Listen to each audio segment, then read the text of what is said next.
Okay. So this my topic is on steel roof truss. Comes under the unit number 4. Okay.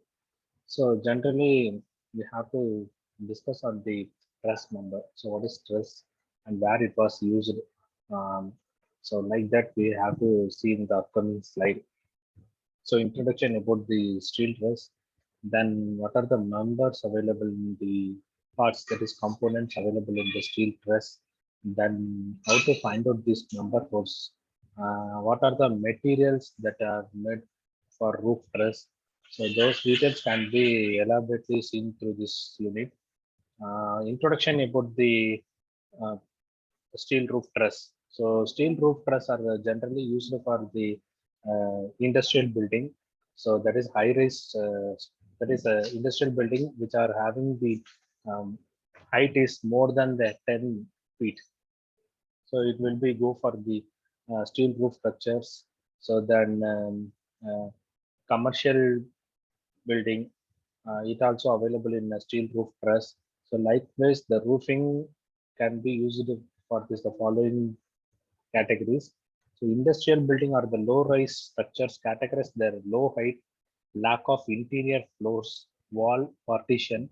So without having the partition wall, without having any floors, so for that condition, we are using this steel roof.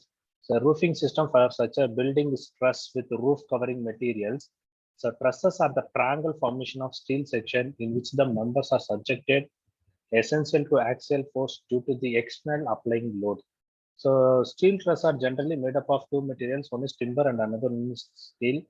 In early stages, that is, timber has been used as a roof truss material. So nowadays we are moving to the steel. So steel has been used as a roof truss material. So next slide. So steel roof trusses are triangle frameworks containing an axially loaded members. They are more efficient in resisting the external loads as the cross section of all the members are nearly uniformly stressed. They are extensively used for larger span. While in a larger span, we are can't provide them here any partition in RCC structure. We need partition in a larger span. So cost also very high and space is also very low. So those are the disadvantages available in RCC structure. So for that we move to the roof truss. So it is very spacious and does not need any partition over a long span. The truss number of truss member has been used, expand, need provide to long span, and width can also increase the. So those are all the advantages available in the steel roof trusses. Trusses are used in roofs of single-story industrial building. So majorly in industrial building, like automobile industry, then manufacturing industry, and production industry, those kind of industrial buildings are made up of steel roof trusses only. Long span floors and floor roofs of multi-story building to resist the gravity loads. Trusses are used in walls and horizontal planes of industrial to resist the lateral roads and provide the lateral stability. Okay, so these are the component available in steel roof trusses. So every 6 meter once we have to provide the roof, that is truss, roof truss. So in roof truss particularly, there are few components is available. So the vertical member is called sack, the horizontal member is called purlin. Okay. So purlins are connected based on the arrangements. Then eaves are provided, then walls, then we say that that is the span, then ridges, then roof covering. So roof covering materials also available in a different form. So there is asbestos sheet, then iron sheet, then GI glass, galvanized iron sheet, then steel sheet. So likewise, there are numerous of materials are available in the market for as a covering materials. Then, so these are all the main thing in a steel roof process. So next one is principal rafter. So principal rafter are the topmost member of the triangle member. So principal rafter are here. One more point is I have to discuss. Here purlins are act as a beam. How the beams are react, how the beams are used in the RCC structure. Same as the purlin has been used as an application in the steel roof trusses. Okay, so this is the component available in a steel roof trusses. Once again, the same component has been explained in a very clear manner. Wall use purlin, main tie, principal rafter, tie, ridge point covering roof, spacing between the roofs. So here, this is the drawing which represents the all the component available in roof trusses. So there are 10 types of patterned trusses are available. Trusses are available in 10 types. So first one is king post, then queen post, then fan type, then fink type, then how type, then north light type, triangular type, component fink, variant type, then how type, flat. So it may have the condition when what's the span length that we are using. When the span length is within the that limit, so within the limit, it means that so I says that when it is less than 9 meter, I go with king post. When the span length is 6 to 9 meter, I go with the queen post. When the span is 9 to 12 meter, I go with the fan type. Then span length is around 6 to 9 meter. I can prefer with the fink type span when the span length is 6 to 24 meter, how type can be used. So based on this span length, span type, so what's the span length? So based on the length of the span, we can use either what the type we required for the following. Next, the north light type, the span length will be 5 to 8 meter. So when it is 5 to 8 meter, we can probably go with the north light type, then triangle type, then next one is compound fin, then variant type, then how type. So based on the span length, we use these different types of spans. Okay. So this is the detailing about the steel roof trusses. So what the type of trusses that we have been used for the uh, industrial building. So based on this condition only, we are using this one. Okay. So next step, fink type. So fink type trusses. So it means that there is a span length will be 20 to 30 meter. We go with the fink fan type trusses. Fink fan types trusses are more used in a span length of 20 to 30 meter. So mainly we are using fan type. Fan type is the basic thing. So that can be used more popularly that are used in steel proof structures. So a combination, fink and fan type, it means that, so it's a combination of fink and fan. So fink also available, fan also available. What is fink and what is fan? So when each and that is the one vertical and one horizontal component. So it will be discussed in the previous slide itself. Fink type, fan type. That combination of fink and fan are combined together to form a fink fan. So fink fan can also use it to have some advantages in some specific situation requiring appropriate number of the panels. Number of the panel will be increased here. So panel means we have that vertical member, horizontal member. So those members has been increased. So those are the members has been increased on here. That is the fink and fan type. So third one is fink and fourth one is fan type. So this is the combination at here. Okay, so this is the N type process.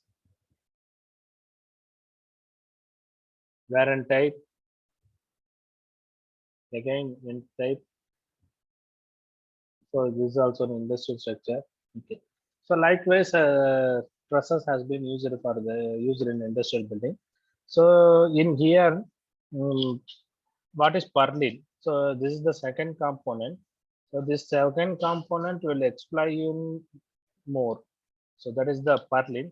Purlin is a member which is subjected to the bending moment about the major axis due to the component of dead load, live load, wind load, normal to the axis of purlin section. So bending moment is majorly created about this major axis due to the component of. So what already we know that because of this load combination only we are getting into the bending moment.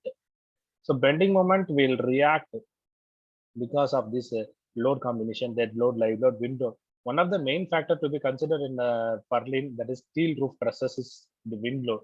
So based on the location, it will be given in the IS codal prevention for a wind load, there must be some wind speed for the specific zone. So example, I have taken the Coimbatore. The Coimbatore zone is comes having the wind speed of 39 meter per second. Okay. So likewise, each and every area, each and every zone has been classified based on the wind speed. So bending moment about the major axis due to the component of dead load, wind load, live load, normal to the axis of purlin section. Bending moment minor axis is due to the component of bending and we should in minor axis we are not considering the wind load, but in the major axis we are considering the dead load and live load. So this is the load which is subjected to the purlin. So purlins are designed. Purlins are designed. Purlins are designed. Purlins are designed. So purlins in here, purlins are designed. So purlins are designed with the requirement of the uh, encased beam. So designed as a continuous beam, laterally supported combination flange connections in sheetings, all working load should be multiplied with the suitable party should be multiplied with the partial load factors. Bending moment is calculated by plastic analysis method. Okay. For calculation of flexural strength, shear strength should also be checked. So this is the purlin design. So how we taken into the consideration of purlin design. So limiting the deflection in a purlin. So 1 by 150 for the elastic plating for GI sheet, that is galvanized iron sheet. 1 by 180 for the brittle cladding, that is asbestos cement sheet.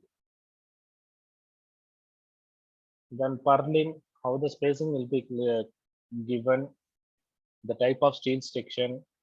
So purlin, it is the support on panel point of two consecutive roof truss. The function of purlin is to support the roofing sheet as well as to stiffen the entire roof structure. Generally, the spacing of purlin varies from 1.35 meter to 2 meter. Spacing of roof trusses, small roof trusses, the spacing will be 3 to 4 meter. At the time, we provide the type of steel section is angle. For medium, that is 4 meter to 5 meter, that is the steel angle section we provided as a channel. For large spacing of roof trusses, we provide the I section, steel angle section. So steel angle section may get vary based on the spacing of the roof trusses. Spacing, it means that the spacing which is provided here first to second, second to third. So likewise, we provide the number of trusses. Here we have trusses which having the spacing of 3 meter to 4 meter. We provide angle steel angle section. Medium, that is 4 meter to 5 meter. At the condition we are using channel steel angle section. Large means we use I section. Then sheeting, galvanized iron sheeting. Then also the asbestos cement sheeting. So these are all the sheeting has been used. Okay, so move to the design steps. So pitch of the trusses, then spacing of the trusses, then load calculation.